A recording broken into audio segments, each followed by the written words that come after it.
Anyway, also, when it comes to the economy, I've got a bit on that as well here for you, which is because of recent natural weather events, thanks to the pollution in China, according to the logic of the government, there's going to be some increases when it comes to dairy products. Milk and butter prices are going to go up. That, of course, may well feed into inflation. Inflation feeds into whether they do or don't cut interest rates.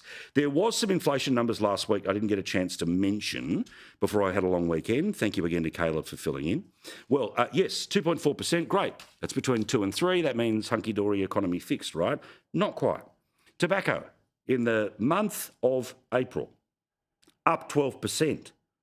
Gas and other household fuels up 6%. Fruit and veg up 6%, like double average inflation. Holiday and accommodation, rents, non-alcoholic beverages, all of those things were higher when it came to the number when it comes to inflation. If you start to add in things like an increase in all goods because they're made somewhere else, they're carbon intensive and they come into the country with a carbon tariff, inflation would go up. And then the RBA does what with interest rates again? You know, not that it's all connected. Now, also, when we were talking before about population, right? Again, you know, hundreds of thousands of people extra being brought into the country. Again, I don't care where they're from. I certainly care that they want to love this country as much as everyone else who's been here for 2 minutes or tens of thousands of years, right? Love the joint. That's the simple rules. But of course, the problem is there's not enough infrastructure for the existing 27 million people, let alone the 40-something million people that we're going to get to. And even with 40 million people paying tax, we're still going to be running record budget deficits. This year, it's at $1 trillion. By the end of this electoral cycle, it's 1.2, with no budget surpluses being forecast for the next 40 years. Guess what that's going to mean? 1 trillion becomes 2, becomes 3, but whatever, modern monetary theory, doesn't matter. Well, despite the fact of extra hundreds of thousands of people coming into the country, guess how many building approvals for more houses, more units for more people to be able to buy, let alone the children of the people who are already here, myself included, for their ability to go and buy a house for themselves. Total new homes approved in April, less than 10,000. New units, yes, less than 5,000. Nothing to see here, nothing at all, right? It's all just one giant scare from the right wing. Apart from the reality that that is the way that things are now, right? Crazy.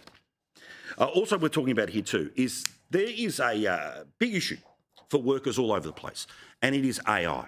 Now, if anyone has used ChatGPT, or you're fooling around on Facebook, WhatsApp, whatever, and you say, hey, make a cartoon of, in this case, Paul Murray from Sky News smoking a cigar while riding a bicycle.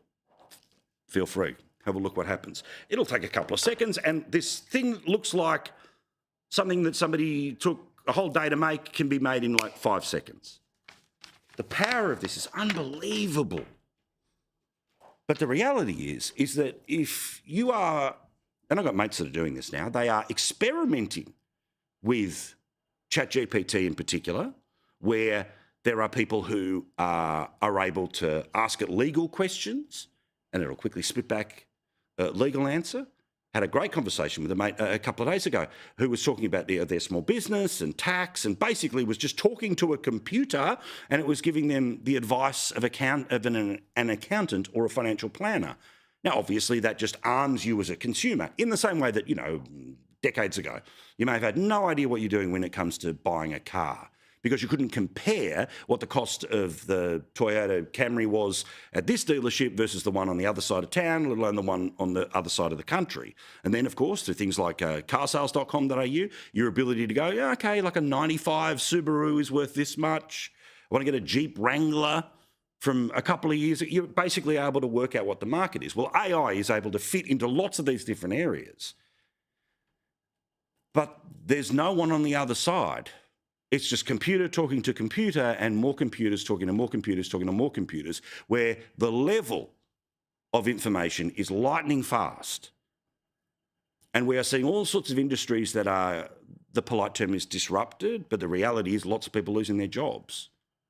Like entry-level lawyer stuff, entry-level taxation stuff. And in the creative industries, there's a whole bunch of jobs which are being thrown against the wall.